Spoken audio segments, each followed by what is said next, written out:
Hello everybody, welcome back to my channel. My name is Darren and this is Eastie's Corner. Right, so quick update on the van situation. I've been away in it now for 2 weeks and I've had a few things go wrong. Basically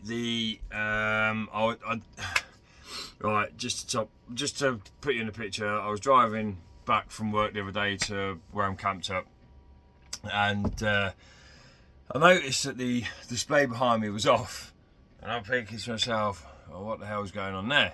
I thought, oh, fuse probably blown, whatever, and yeah, I was right, a fuse had blown. The fuse for the main supply from the vehicle battery to the isolator switch.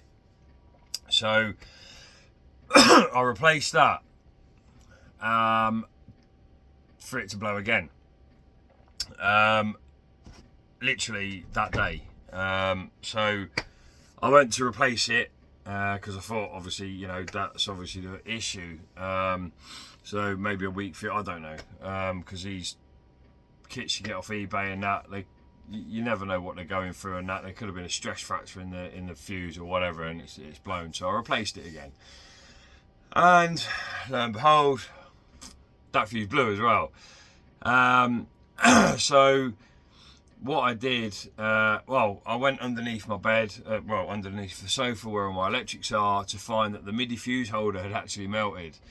And then I just got rid of the MIDI fuser and I connected it to the next wire. So I've still got a fuse in the system, I've still got the 2 isolator switches. And then that fuse blew. So I'm now thinking, right, there's got to be something wrong. So obviously I'm not an electrician, I'm not an auto electrician, so I don't really know what's going on. So I know to blow a fuse there's got to be a surge of electricity. So I'm now thinking, well, maybe my setup's not for my alternator. Maybe I've got a smart alternator, because it is a 2016 Ford Transit. So I was starting to research it and that, and I couldn't really find anything. So I eventually I bypassed that fuse holder as well with a piece of wire. Excuse me. Not a very fat wire. And I started the van, and I was getting electrics again. It started charging my batteries again and all the rest of it. But what I did notice, that there was one particular wire that was going from my cut-off switch, my isolator switch, to the battery. I noticed it was very, very, very hot. And I thought, right, okay, not a problem. How am I going to get around this one? So I compared that to the other wires that were power wires, 12 volt, and I noticed it was slightly thinner. So now I'm thinking, I haven't got the right, what's it called? Not core, gauge. I haven't got the right gauge wire. So then I started looking through and doing a bit more research of the kit that I bought, and finding out what gauge wire it was, and it's actually 140 amp. So I went to an electrician shop. He didn't have any, but hats off to him. Thank you very much. I can't even remember the name of the shop. Hang on. Electroquip. What it was called, Electroquip, in Kemsley or Sittingbourne. And I went in there and I asked him if he had 140 amp gauge wire. And he said, no, I don't, but I'll go and have a look. So he came out, he said, how much do you need? And I said, about a metre of the stuff. So he came out with an earthing wire. And this thing was a good gauge, around 140 amp, in fact. And I then went to the Motor Factor, or is it Motor Parts or Motor Factor Parts or Factor Motor Parts, something like that, just across the road, and I bought some connectors. and then some more fuses. So I've replaced the fuses, I've replaced that wire, and everything was working absolutely fine. And then it blew a fuse again. I don't know what the hell's going on. So again, I bypass that fuse for it to blow the next fuse, and I'm thinking, God almighty, what is going on with this? So I'm checking all the wires again for heat and all the rest of it. Everything seems to be absolutely fine.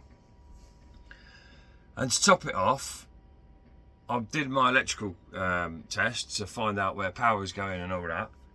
And I found that there was no power coming out of my smart battery isolator.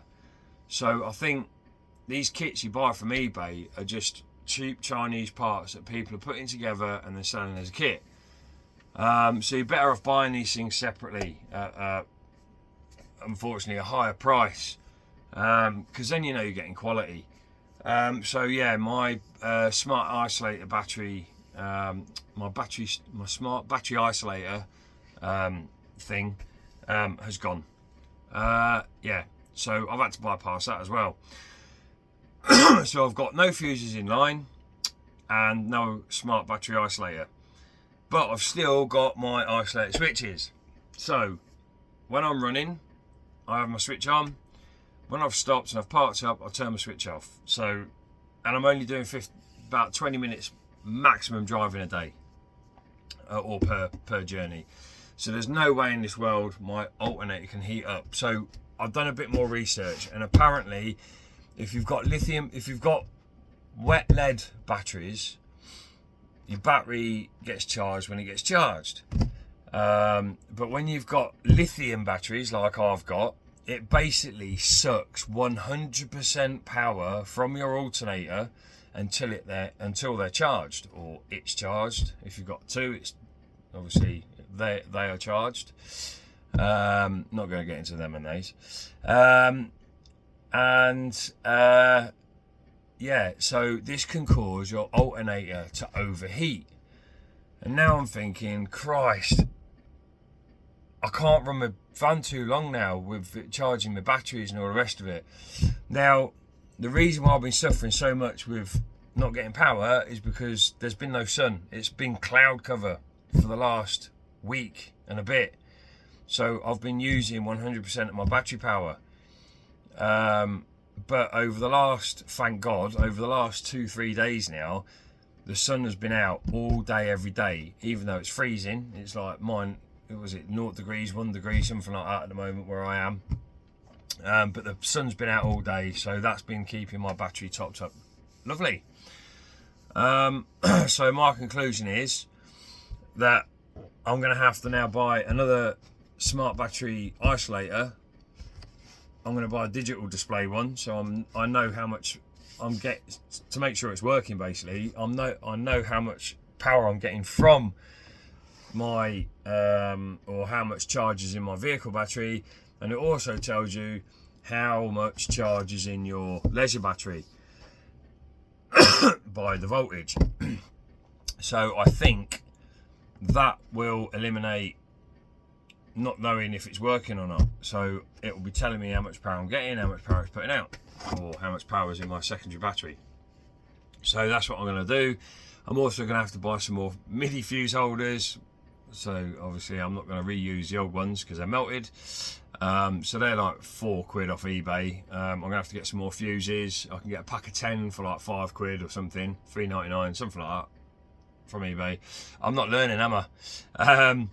And yeah, so I'm hoping that I've now eliminated that problem. But what I'm going to have to do is when I get back, I'm going to have to change a few of the wires to thicker gauges, maybe make them a bit longer, so they don't build up as much heat. I don't know. I'm going to have to do a little bit of investigation, I think, some more of, and yeah, do that. On the shower, absolutely perfect setup, but I'm surprised nobody commented when I was fitting the power pump, the water pump and the pressure vessel. that's actually installed upside down. It should be the other way up. And I had no idea until a mate told me. So that is the wrong way up. Don't put it in like that. So I'm going to have to change that all around as well. I can't do it now because I haven't got the enough piping to do one side of the setup. But the other side's on a flexi, so it's going to reach anyway, so it's not a problem. Or braided hose. Yeah, the bed situation, that pulley system that I fitted, again, I'm surprised nobody commented, is shit. So I'm now going to buy a worming gear motor, and I'm going to install a switch underneath the bed, so I've got wires in the bed. I don't want wires hanging around everywhere. I've seen it on other videos where guys have got worming gear motors actually attached to the bed, and they've got straps going to the roof and to everywhere else, and it just looks a mess. So I'm going to have my worming gear to the back of the van, the motor. There's going to be a pole that I run across the middle of the roof, and I'm going to use rope rather than straps, because ropes are thinner, there's less likely you're going to get caught on them, and they're just as strong as straps. And I'm going to run the wire within the bed to the switch, instead of having wires going from the side of the van to the bed, back out the bed to the switch, back out and then to the motor and all that kind of stuff. So the switch I'm going to hide in the bed. I'm going to have a power wire that goes from my power supply to the switch, to the motor, through the bed, and I've only got one wire then that's outside the bed to the motor. So I think that's a better idea. So yeah, all that's to come on my next video.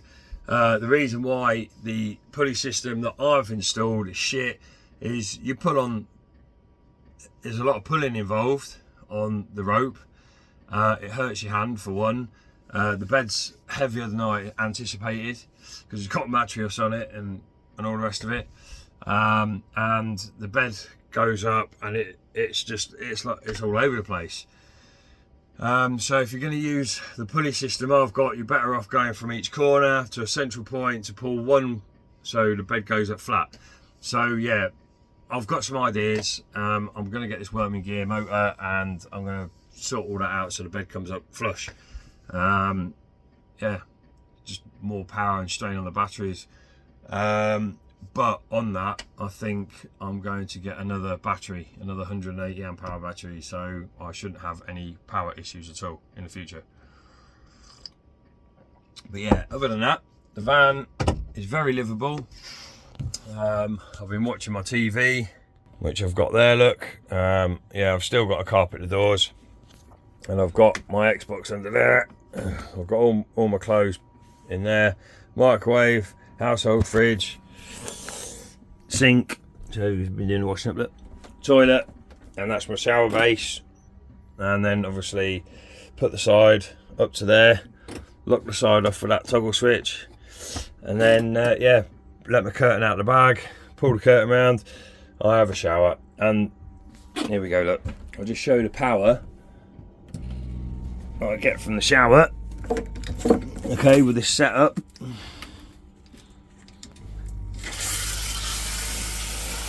Look at that.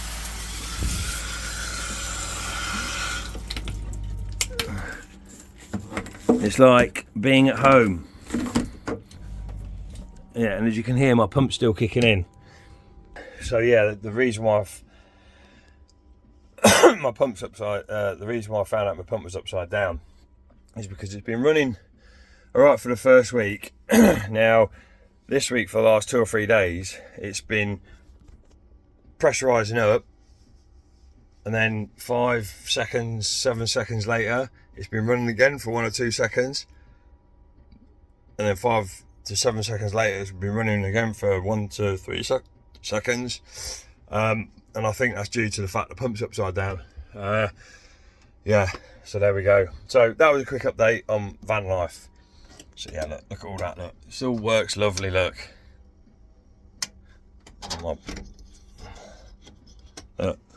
Oh, crappy skies today. It was blue skies earlier. I had the door open, the blue skies, I've had a shower. But yeah, everything at the moment is all good. All my electrics are working now. They were working fine until the fuses blew. But I think if I do another build, I'm not going to use a household fridge, because I do believe that's one of the reasons why I've been suffering with power so much, is because of the household fridge. And oh yeah, that water boiler as well is absolutely perfect. You can set the temperature. I've had mine set at about 50 to 54 degrees, and I've been able to have a proper shower at household pressure. It's been absolutely brilliant at the end of a working day. But yeah, other than that, everything's working now. So I've just got a few things to rectify when I get home. But yeah, everything's all right. I'm quite happy with the build so far. Obviously, I've still got bits to finish off, as you can see behind me. I've still got carpeting to do. I'm going to carry on with a tongue and groove, I think, either side of the van. Carpet the doors. Yeah, so if you like my video, give it a thumbs up, guys. If you haven't subscribed already, there's no reason to.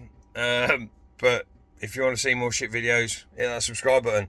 But yeah, until then, stay safe, and I'll see you in the next video. Bye for now.